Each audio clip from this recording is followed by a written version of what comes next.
Hello viewer, if Instagram profile name not showing on your share option, let's see how to fix it. Step 1. Open your phone setting. Scroll down.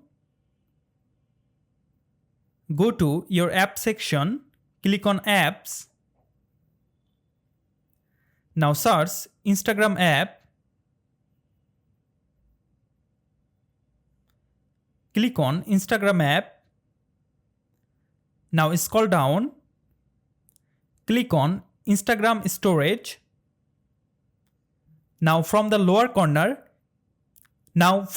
right corner, clear cache data from Instagram app.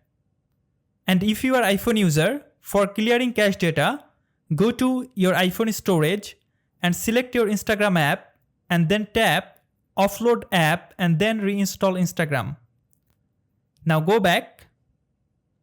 Now follow the most important part. Open App Store or Play Store. Now search Instagram app. Go to Instagram app.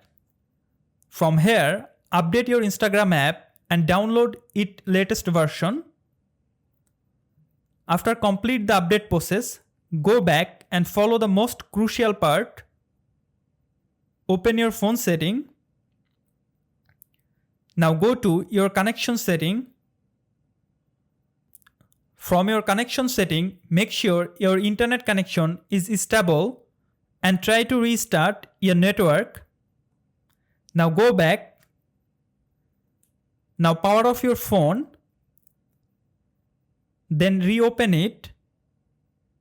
Now go to your Instagram app. Click on share option. Now see Instagram profile name show on share option. If your problem persists, please uninstall Instagram app and then reinstall it. Thank you for watching. Please subscribe our channel and like this video.